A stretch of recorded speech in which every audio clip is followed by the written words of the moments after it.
Alright, Solo Leveling Episode 3.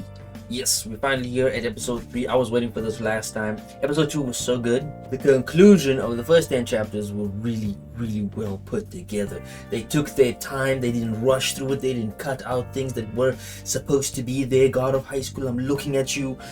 But they kept it all in.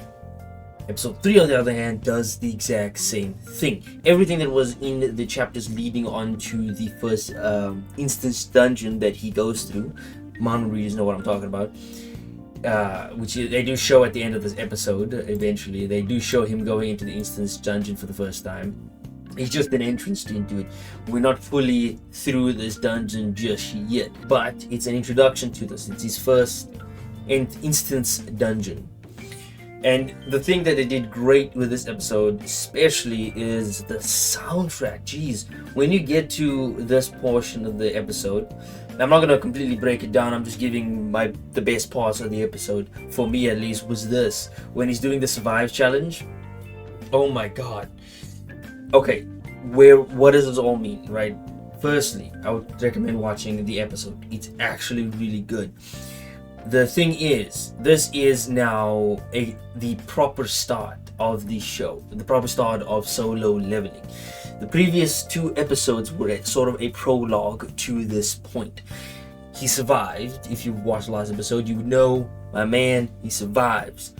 But what he gets out of it is that he doesn't immediately level. He's not immediately given powers. This isn't that type of fantasy where they get a cheat skill from the very beginning. They gave him instead a system, specifically a game system. You see how this looks right here. Now this is in anime as well, in regular other anime, but it's extremely popular, this type of storytelling, in manhwas. So Leveling did not start it. It popularized it. That's why I say Solo Leveling is one of the greatest manhwas to read in the beginning, but it isn't the best. There are even better manhwas to go through. If you're in the manhwa community, you know there's like far better manhwas out there. This is just one of the best to start out with. And it's because of this type of system where instead of giving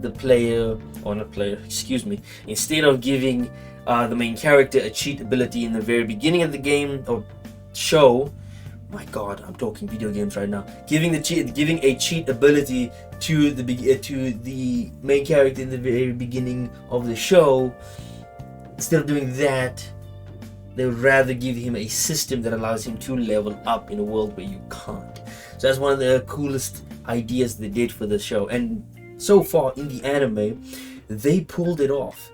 The entire sequence to the first instant dungeon there were some added episodes. They were like not added episodes. There were some added scenes which weren't in the manhwa. They were in the manhwa.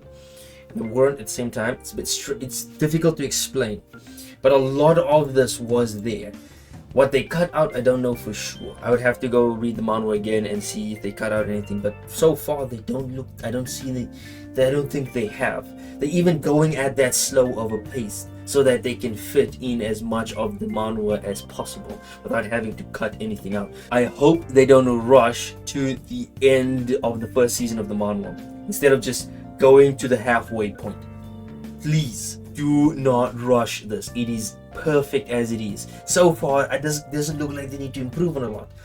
I'm giving loads of praises every time a new episode comes out. There's not even a point where I can go, see, here's a mistake right here, here's a mistake right there. They should have just kept it together and, they didn't have to cut this out. But no, I don't even have that complaint. It's like watching everything I wanted from a Solo Leveling anime. Yes, they do add in scenes, like for example, something like this. This wasn't there. This interaction in the manhwa. The interaction between this character, Aizen, and this character here. These two characters, this type of interaction wasn't there in the manhwa. In the manhwa, right after the first 10 chapters, it mostly focuses on Sung Jin Woo instead of any of the other characters until Sung Jin Woo comes out of his instant dungeon. Then we get like mentions of every other character. Another thing that I'm not entirely sure that was in the manhwa or not. It's an addition, which again, this is going to be the motto for this entire series. Addition is better than subtraction. Any subtractions is a downgrade of a show. But this interaction right here with Juhi.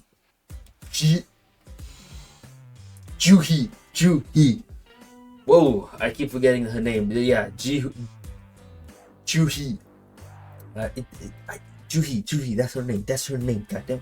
Right. So this character, I'm not 100% sure. You can correct me if I'm wrong. But is she her visiting Sung Jin Woo in the hospital? Was that in the manhwa? I'm not entirely sure. When I was watching this, I was like, this is in the manhwa or is it not? Because they do have the interaction with the maids talking about him, so he's recovered really fast, and that he's exercising because he's got the One Punch Man treatment. But I don't know if Juhi actually came to visit him, because I do remember very strictly that she only gets an appearance after the instance dungeon. If she did come to the hospital, then fine. It doesn't change anything whether or not she did or didn't. It's just interesting that they did an addition that just fits so well. It just fits. It doesn't. There's no breakage. It is not like they added something that didn't belong there. Everything that they're adding in just fits, because showing that another dungeon had appeared, showing another dungeon, a B rank dungeon, having appeared in the road right here. Why showing this dungeon? Why do you show something right here if you're not going to do anything with it? And so it's like, okay, great, they're showing something here. I know I'm spoiling for a little bit of the later episodes, but this is a great addition. It'll make more sense by next episode, the episode after, why this is such a great addition to the show. Even though we're only in episode 3, the additions they're adding is just top notch. Oh, another point that I wanted to make as I was like watching this episode, and I thought it was very interesting, is the slight tad bit of world building. Yes, Solo Leveling isn't known for its world building in the manhwa community. There are other manhwas that do world building so much better, like Her Summon, Doombreaker, and so on.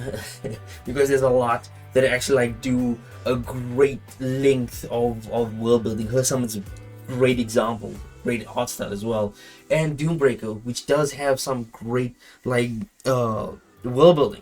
I have a long list of manhwas that are just about world building and nothing else, because they do such a great job at that. So Leveling is not known for that. It's known for its fights, its intricacies in its fights, the leveling system that the main character has, the characters that Sung Jin Woo interacts with throughout the show. That's what's interesting, but not the world building. But this is a good tad bit of world building. Instead of getting the weather in this world, they give you the gate report, when a gate is gonna appear. Yes, that makes sense. In a world where gates appear out of nowhere, they give you a report where gates are, so you should avoid this area just in case there's a dungeon break, because they do explain what dungeon breaks are, and all those kind of intricacies is great. This tad bit of world building that they're giving to the anime, these are additions. These are not in the manhwa, and they're great additions, because essentially it gives world building to where the manhwa did not have it. The manhwas, they do have world building, they don't have to do this, but for Solo Leveling it was a necessary addition. Another thing that while I was watching this episode, and I saw a lot of other people also watching this episode, and the episode they were watching was different from the one I was watching. So I noticed something that was interesting. In this episodes that I've been watching, episode 1, 2, and 3, they have every character is basically called their actual name in the manhwa. They called their actual name in the manhwa, their Korean name, not the Japanese name, because there is Japanese name and Korean name. For in the when the manhwa was localized in Japan, they changed the character's name, and they changed where the character was from. All the characters got Japanese names, and for a very interesting reason, because there's a later arc which I don't know how they're going to do. I'm actually quite excited to see that, but there are 2 versions floating around. I don't know if anybody has mentioned this, but there is 2 versions of Solo Leveling floating around. There is the one version that I'm currently watching where the characters are using their Korean names, like they call Sung Jin Woo, Sung Kun, or Song Yi, even though yes, in Korea they don't speak Japanese. makes sense. But the fact that they're using Korean names in this one version, but then I watched another version. I didn't watch it, but I saw someone watching another version, and I was very confused because they weren't using their Korean names. They weren't calling Sung Jin-woo, but the subtitle said Sung Jin-woo, but what they said was a Japanese name. So I wonder if there's like two versions floating around. I don't know. I must take a look. I will look through it and I'll see. Maybe there are two versions floating around and I just don't know about it. But anyway, that is episode 3. A really good episode. It's a great break. It's a great bridge between the first dungeon that Sung Jin-woo goes in and the first instant dungeon that he ever goes into. That little break and showing Sung's character. It's one wonderful thing that they're doing with this anime, is giving more depth than ever to Sung's character. There was in the manhwa. It was very little though, but they're giving a lot more here in the anime than they were in the manhwa. This is what I mean by additions working very well for Solo Leveling's anime.